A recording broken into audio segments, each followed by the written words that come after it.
like from early age, I just didn't like school. They say, oh, he has a high IQ, but yet he's not picking this up, where if he had a low IQ, it's like, oh, he's just dumb. I think because I have visual processing, so I don't learn by reading, I learn by hearing. From being dyslexic, at least twice a day, if I'm like sending a text message, I'm doing a text, then I'll just be like, inconvenient. And then I keep texting.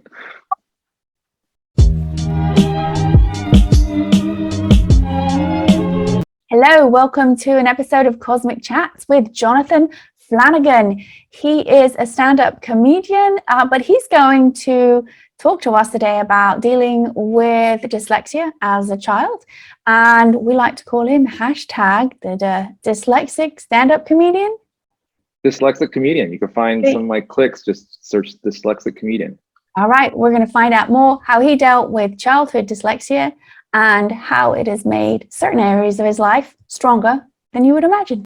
So how would you describe the taste of a banana to someone who's never eaten one? Taste or texture? I don't like bananas, mostly because of texture, but also they have a distinct smell. And I think all that plays into taste or flavor. I would say it's like eating something that is soft, that it's soft but has a consistent like the stringiness to it also. I would say it's like eating something that you might not should be eating. Like it's some type of plant that's like, oh, okay, it tastes like a plant. That's the texture wise. It tastes like you're eating something off of a tree or something that grew into the earth, which it did. So that makes sense. And do you find even if you smell mushy bananas, if you smell bananas, you're like, Yep. And not even that, if someone else is eating it, I don't like the sound it makes when somebody eats it. So yeah, exactly. That's like peanut butter.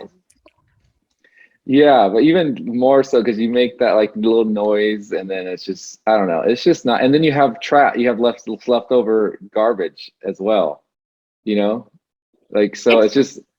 And then a lot of times people, I don't know if it's even the flavor, it's just the whole concept. It's the way that we've handled bananas as a society. Like people think bananas is like the ultimate like road food. It's like, no, because now you have a banana peel in my car because you brought it in my car. You know what I mean? So I just don't like them all together. But if I was describing to somebody, I'd say, hey, you know what? You should try it. It's a little sweet. It's a little mushy. And it tastes like it came from organic from the ground, So if that sounds appealing to you or appetizing, then go for it. But be aware you're going to have some leftover garbage after you eat it. Did you have any trauma when you discovered you didn't like bananas? No, I remember as a very young eating them, but I haven't had a banana or milk since I was probably 4 years old. I've been off of them for a while. And what happened with the milk? I can't stand milk. I don't even like the same thing. I don't want to touch it or look at it. Is that specifically dairy? No, just milk. I love cheese. Just milk. Milk and milky things, like milk products, things that look milky or looks like it made from milk, whether it did or not, like sour cream, cottage cheese, yogurt, vanilla ice cream. No, thank you. I don't want any of it. Yeah. But what about chocolate milk? No, it's still milk. Like I'll drink a hot cocoa, like it's made from water, but not the milk. I don't know, something real. It's really makes me grossed out. And it's got, because it's not as if it's like lactose, right? Because that still looks like milk. No, yeah. I don't drink coconut milk or almond milk or any of that other stuff. And because what happened? I don't think that, because I remember I drank it after the fact, but my mom always brings up like when I was in preschool, at the school they gave us like warm milk, like they gave us milk that was like just room temp, and I kind of threw up a little bit. But it's not just that. It's more than just that. I think it's also the look. I don't know, but texture. I don't know, texture and just how it is appealing. I just not a fan of all of that stuff. But like milk chocolate, that doesn't bother you? No, yeah, like milk chocolate, white chocolate, yeah. Eating it like a candy like that, no. So apart from when you were 4 and you had this incident, when did you have your first existential life crisis as a child that you remember? I don't remember my first, but I do remember some. Like, I think there's been multiple ones. The one I think I had the most impact, or the one that when it happened, I was able to consciously understand what was going on, like was in high school. And that was so going in the junior high, around junior high, late elementary school, junior high school, like I was diagnosed as dyslexic. I think they knew I had a learning disability. It turned out it's dyslexia. And so then as I get into high school, I was put into some special ed classes. Now, let's just go back a second. How did they discover this? I mean, my mom figured there's a problem from early age, from like first grade, second grade. Like, I just didn't like school. I didn't like doing where mom had to fight with me to do work and do this. And she was just like, when kids are that, like every other kid that age is excited for school, loves school, you know. So just, she was like, already knew there might be like some problem or something, that like, why am I, you know, just hate, why is it like a battle for me to do work or draw or write or go to school and stuff? And just not a fan.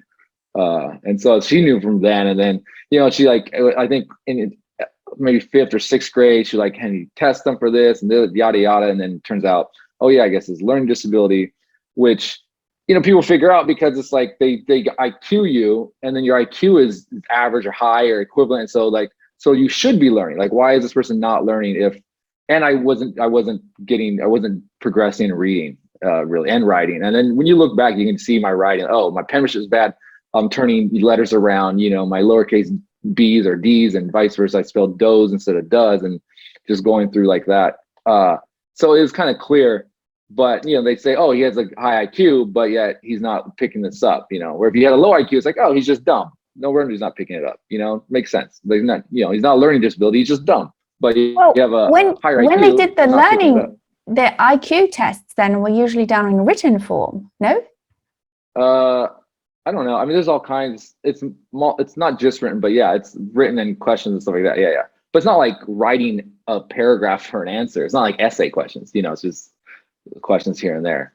I don't remember. I remember as a kid, I was young. I don't remember even doing it. All right. So there was already a history, and then finally they put a name to it. Yeah. And so then in high school, I was in some special ed class, and then some I didn't need to be in, like a math class, but which was great because now I'm just like, oh, you know, it's easy. I'm the smartest kid in the classroom because I don't need help with math. But it's not even that it's different curriculum. It's just kind of slower pace, you know, smaller classrooms, things like that. And so then like my junior year, my guidance counselor brings me in, and they do like a thing where like, oh, so I think they bring you with your parents too. It's like, okay, so what's your plan? Where you want to go to college? All this stuff, they set you up. And so they asked me, I was like, oh, I want to go to school in San Diego. I want to be a marine biologist. I want to do this. And then he's like, oh, well, yeah, you can't do that.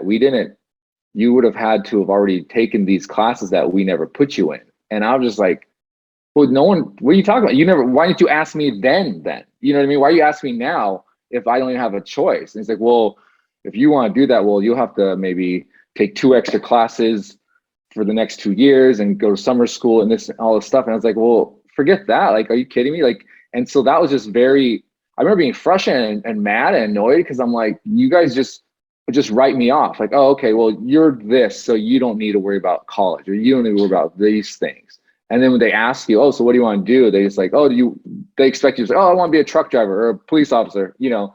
Like that's what we put you in. Like they didn't ask me, they just decided for me, okay, well, these people, you're gonna do those things instead of, and then you bring me in junior year, it's like, okay, well, hey, everyone's picking their colleges and what they want to do. And I tell you what I want to do, and they're like, oh, no, we already screwed you on that. You can't do that. Like we would have put you in these other classes if we knew that. So they just decided, oh, because he's learning disability or dumb, like we won't even bother with him. And so that was the first time I was like, oh, this is bull. You know, this is ridiculous. I couldn't believe it. It's unbelievable. And your response was to quit or buckle down and prove them wrong? No, I just like, well, no, I didn't. I didn't quit, but I was like, okay, well, I'm not going to do that because I also don't want, like, what I would have to do to then do that. I was like, I'm not doing that. I'm not going to do my next year's summer school add a zero period, add an eighth period, and the other just be. It's like I'm not doing that to do something that, it's not also when you're 16 and you're not 100% sure. I might go to get into this school if I could do all that and still not get into the school. So it's like, so yeah, I was like, okay, I'm not doing that. Okay, I'll just go to community college and then do all that stuff. And of course, then my ideas changed anyways, like when I learned more about, like, say, the career path that would be and whatnot. But yeah, I was just annoyed that it's like, you didn't give me you're asking me, but it's a fake question because you didn't even give me an option. Yeah, you actually had no choice. Exactly. And it's just because they put me in special ed classes, which at some point it's like, you know what, if you would have told me this in the beginning, I might be like, you know what, don't put me in special classes. I can handle the regular classes, but they didn't even ask me. Do you think that you were put in special ed because you weren't handling the regular classes in the first place? No, because a lot of that came from junior high, not really even in high school. So a lot of that was like past history from junior high school, which wasn't, it's not even just about the, doing the curriculum and learning. It's there's social aspect and things that you get in trouble or get, you're not the most studious student when you're, that age. So it wasn't even necessarily that. Trying to remember if I was in a regular when I first, like the first quarter, and then they moved me around. But even so, it would have just been like English class, not necessarily a bunch of the other ones that slowed me down. So were you taking the same exams at the end of the year? Yeah, but then like with like those classes, like, oh, you get more time to do it or things like that, Right. But I don't think they offered that because my school, I went to a poor working class area, farm town. Like there wasn't a lot. There wasn't people going to Harvard from there, even with the regular. They had we had AP classes, we had some, but the majority of it's working class anyways. I don't think they expected much from people who weren't special ed either, but, so I don't we weren't doing all these tests and all this stuff. It's kind of like, hey, just graduate. That's all. So now, did you find that you had already found your social setting and your grouping, that you were not necessarily ostracized or experienced any, I guess, what's the word I'm looking for?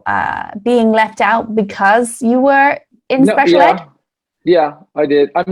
So that's why it was such a, like what I mean, like I was so conscious of this being like existential crisis, as you call it, because my whole life, like where I grew up, I'm half Mexican, half Irish. So like where I grew up was a heavily Hispanic neighborhood. It's like my Mexican friends would just all call me white, and white people I knew would all call me Mexican. So it's like I never fit in anyways. And then here I'm a middle child. I don't feel loved already. I feel out of place already. So it's just my whole life is kind of like just, and then this is where it just kind of finally accumulated. It's like, oh, you also like, even this, it's like I'm just like, okay, you're written off. You're just written off. And this was just kind of where it kind of came to fruition. It's like, oh, okay, this is exactly how I felt my whole life. And now I'm experiencing it physically. Okay, I can't literally go and do what I had in my mind, what I would want to do because of it. And so it just, all of it just accumulated into that. And that's like, oh, okay, this is the same bullshit, kind of thing.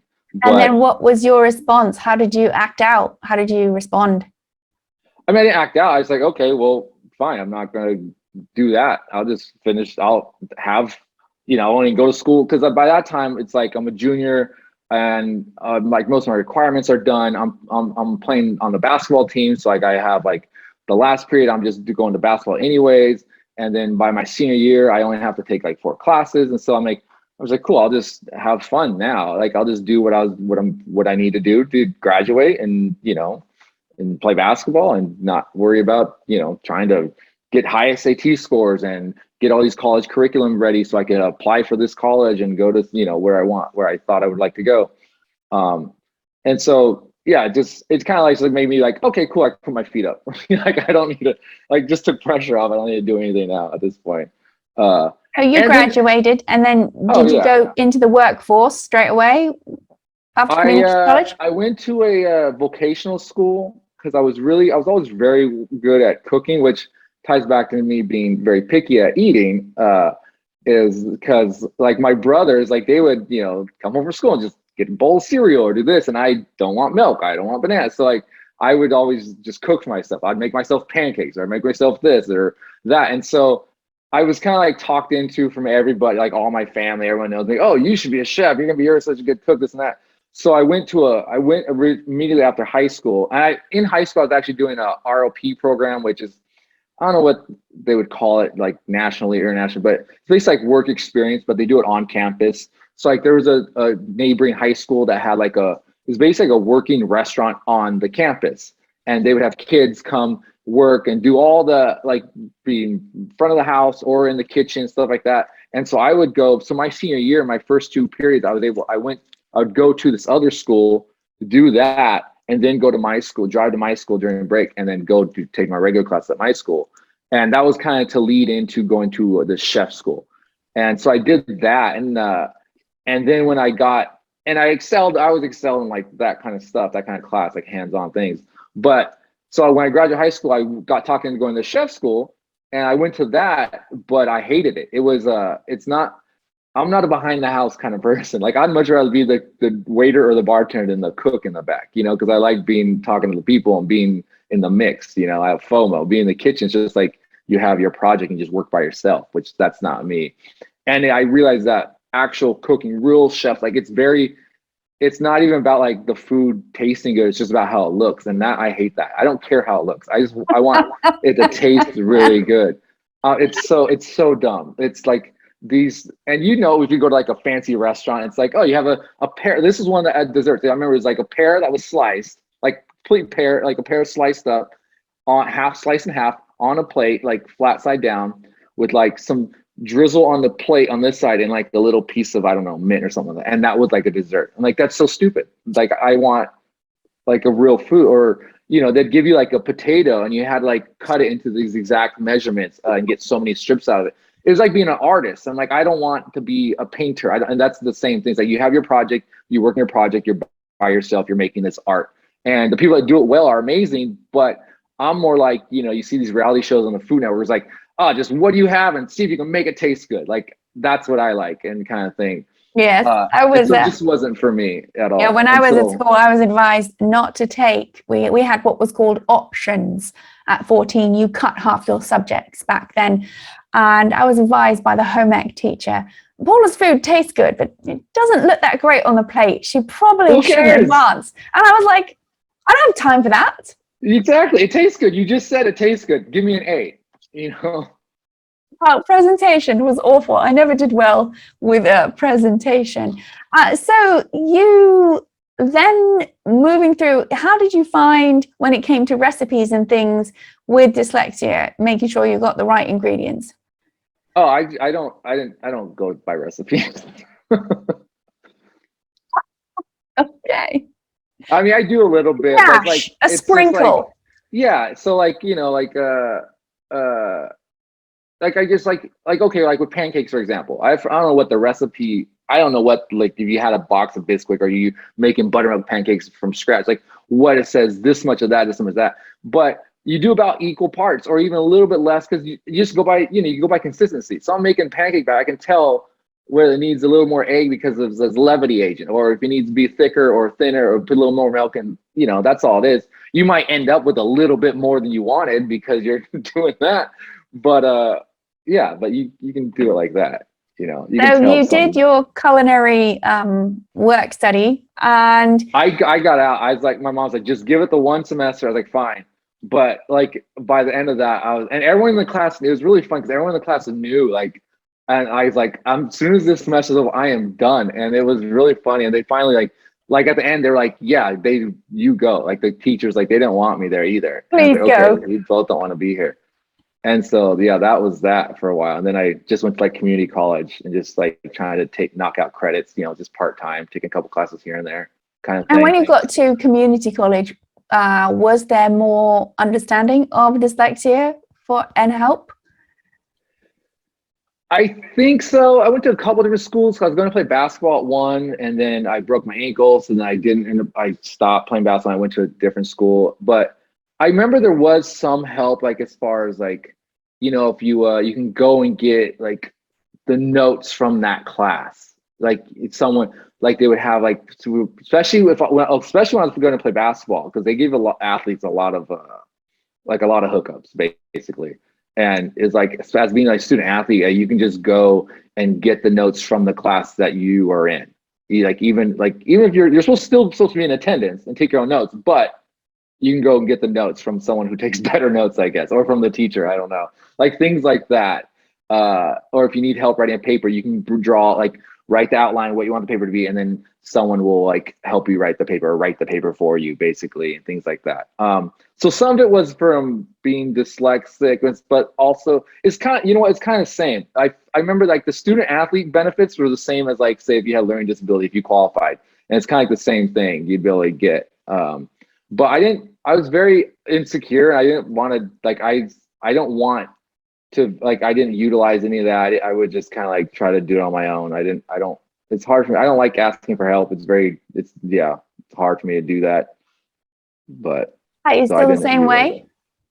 Not as much now, especially nowadays, like with computers and stuff. Now it's like, I have friends like, hey, how do you do this? Like, why don't you just look it up, Google it? I'm like, well, if you're right here, I just ask you. Like, I don't, like, you could just YouTube this. I was like, no, I mean, I could, I guess, but it's easier if you are right here. I know you. It's in person, like stuff like that. So I think it's a little easier for me now. And you think that's also because then getting the right words for the search engines and finding what you want, it then brings up a barrier that most people don't realize. What are a few things that you face on a regular basis that people don't even consider? Like, such as something like doing a Google search or something. From being dyslexic? Mm-hmm. I mean, every day just writing, like typing, at least twice a day. If I'm like sending a text message, I'll screw it and just say it into the thing, because I won't get the right correction from the phone. Yes. So and that doesn't work well when I have an accent. Yeah. So that happens all around, yeah. Just in general. And sometimes, especially if I'm in public, or like, let's say in public, or like around people, and then they'll hear me say, I'm trying to think of a word I've recently done, where I'll just say the word but they just hear me saying one word. Like, it's not like I'm saying a whole text. I'm doing a text, then I'll just be like, inconvenient, and then I keep texting. People are like, yeah. Do you find that puts what other situations can you be in and you realize, okay, I'm going to need a minute, other people don't? Do you find you sort of go inward and be like, okay, you've got this, don't stress, that it has your nervous system a little bit more on alert? Not that I'm aware of, but I do. I feel like my vocabulary is a little bit larger because I've always had to have no synonyms for words I don't know how to spell. And that's all. I think that's kind of, I don't know if it's a silver lining or anything, but instead of like you're saying, instead of like maybe panicking, I just like, okay, think of the word being with the same meaning, just think of a synonym or something that I can write or something like that. Mm-hmm. Now, dyslexia has broadened its definition from when you were younger. Does it also cover some auditory processing, or is it strictly only ever writing, not numbers? I think it's just visual processing, but it could be with numbers or symbols and letters. But like auditory processing would be, it's so funny because like when they say like visual processing, auditory processing, the processing is bad, which it sounds backwards to me. Like visual processing means you have a learning disability visually, some type. Where auditory processing would be like you have like be maybe someone with ADHD or some type of where like they don't receive everything they're hearing. They're like scatterbrains or something. They might not. You're telling them something, they're going to hear only a third of what you're telling them, and then like, oh, you never told me that, or they miss the directions if you just said it to them versus if they read it. Where I'm opposite. I have very strong ear for lots of things because I have visual processing, so I don't learn by reading. I learn by hearing, and so. I do very well, say, in lecture classes. Like that's why I started studying history when I ended up at the community colleges, because they're heavy on lecture, and I'm good with that. Like let's go. I'll sit down and you talk. I'll remember everything you said. I'll even get your voice down, do an impression of you. I could be like a very good ear for accents, and like I can do impressions somewhat well. I've always were able to. So anything hearing, I'm good. It's when it's seeing or having to like say read the directions or recipes. That's when I'm out, or having to like look at the board and take the notes, and look at the board and take notes, stuff like that, or just like read a book and take notes. But if it's auditory, I prefer all of that. Like I have a great memory when I hear things, and I've always been like that. So I think because my visual processing, I just became very much auditory. I don't know if dyslexic covers that, but no, I think visually, it might. I think in that consistency, what is this food? I think in that situation, you actually have a capacity for it, and it was able to be utilized to your advantage. Yeah. Right. I know myself, I cannot. It takes a while. I remember learning, my mom teaching me how to count in German. She knew German in the back seat of a car, and I could not get past a certain number. Like I had to keep repeating it, like almost like a block. And then once it was there, it was in the consciousness forever. And then writing it down, but then I would write it in my language. No one knew what I wrote. What do you do now to help yourself stay grounded?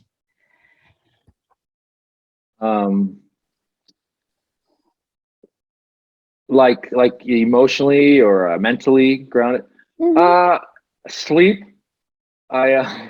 That always seems to just recuperate. Or even if I'm depressed or I'm sad, I just go to sleep. Just turn it all off. That helps. And you wake up better. And I think people over categorize laziness. I have friends or girlfriends or like they work, so I'm like, you need to sleep. It is healthy for you. You got to sleep enough. It helps everything. If I'm feeling sick, I drink water. I just get sleep, and I'm better in a day and a half. But definitely sleep. I think people don't realize how important sleep is. And then also, I go to the movies a lot. Like I'll go by myself just during the day. I have a pass for a movie theater that I can go like as much as I want, and I like to check out. You can mentally just check out and just enjoy a movie. But also depending on my where I am mentally, my mental state, I can't watch certain movies. I'm not in the mood for that movie. It's too heavy, or it's depressing or sad. Like I would just want to, let me go watch a nice action movie or a comedy or something like that. And then there's other times where I am, say I'm in a healthy, loving relationship, I have a girlfriend, this and that. And like, you know what, let's watch some love stories. Let's watch some sad movies together. It's fine. But so I definitely take that, like depending where I am, like I can just go and let me just enjoy this for what it is. Yeah, the sleep element is something that has become negotiable, but it's really not negotiable for brain function and cognition, just as eating and water and releasing toxins. And one of the advantages people have with the meditation that we teach is that you get 2 to 5 times more deep rest in a meditation than sleep. And why is that? Well, we associate putting our head on the pillow as deep rest, but most of the time we're so busy with our mind telling us what we're doing, we need to process that. And if there's no place to process that, you end up putting your head on the pillow, you don't get the rest, and you wake up more tired. And those who are curious about what the practice of meditation is, we have a fabulous free ebook called Vedic Meditation Stories.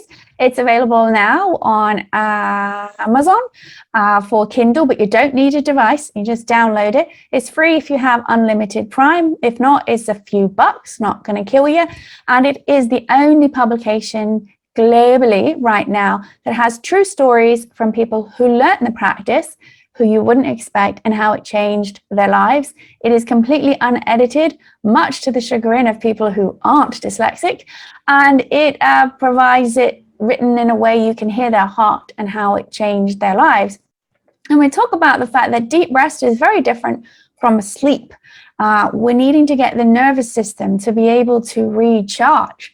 And the study, which I think was 2014, it's in PubMed, it was done by the University of Oslo with the University of Sydney. They simply put people under an MRI and told them to meditate.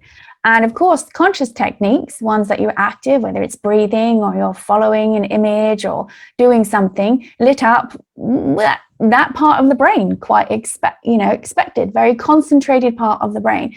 What they were surprised about were non-directive practices, which is Vedic meditation is, which is what aware teaches, actually lit up more of the brain, more equanimity, but the areas that give deep rest and process thoughts and emotions.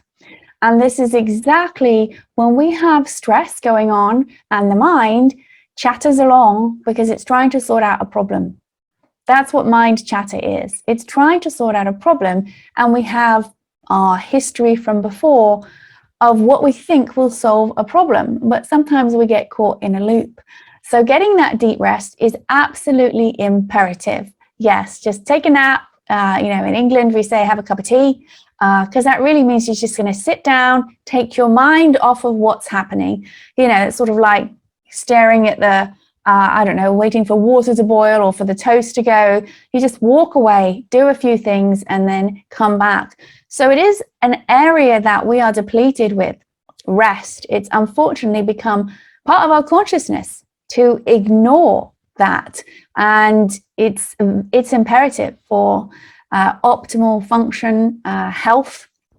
And what would you say to yourself going back, dealing with all that stuff as a dyslexic from the knowledge that you know now? Would there be any words of wisdom you would give yourself?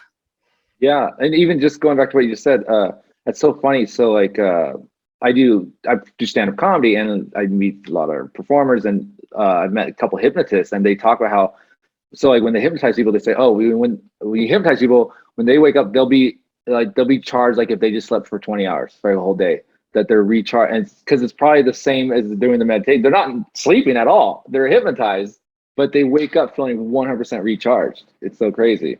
That's what they say, at least. I don't know if it's true. Yeah, I don't know the science of that. General hypnosis is based on the openness of the power of suggestion to the individual. So again, I don't know what they do, but it can be a suggestion that you have a feeling as if you have that rest, but you might not, because hypnosis brings the mind away in distraction.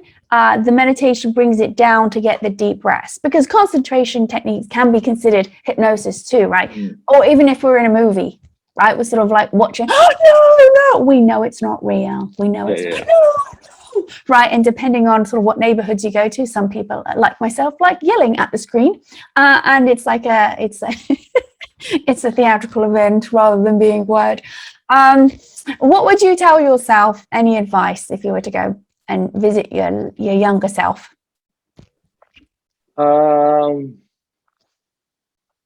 think, trying to think. Well, for me, I would tell myself like, hey, don't worry so much. Just keep going, and it's good. You're gonna, you'll be where you are supposed to be. Or actually, I would say don't be afraid, because like it took me so long to actually be comfortable, admit, and pursue, or even like figure out how to pursue what I actually wanted, which is now like I work in comedy. I want to be in the acting. When I was a little kid, I just never said it out loud and never actually thought it. It's because, like I said, where I come from, it's not a thing you do, and I just was embarrassed to even say that.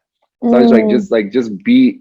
But I was very insecure as a kid, so I was just just be yourself. None of this matters. No one matters right now. Just be who you are. And I had an improv teacher a long time ago who was a great teacher, and he said something. He said, I know there's a better way. Someone this has been quoted in other ways, but he's like telling us like, hey, you guys aren't making a move. You're not doing anything. It's like you're not doing it because you're insecure about if it's good or not. It's like, or you're afraid of looking weird or looking dumb or silly. It's like, but you're an artist. If you're not a little dumb or weird or silly, you're probably not a good artist. So just freaking do it, And that changed my mind. I was like, you're so right. Like, why are you insecure about, like, if I want to be a good artist, I'm going to be a little weird to some people. So why are you afraid to be weird? So that's probably something I would definitely tell myself. Learning to listen to your own inner voice, and be who you are. So with that, thank you so much for joining us, Jonathan. If you want to know more about what Jonathan is up to, his website link is down in the description. We do hope that you'll like, share and subscribe to support the channel. And if you want to support the nonprofit endeavor, just download the ebook or just send us an email if you want to donate or if you want to learn how you can help us out in other ways. So with that, we'll see you soon on the next Cosmic Chat.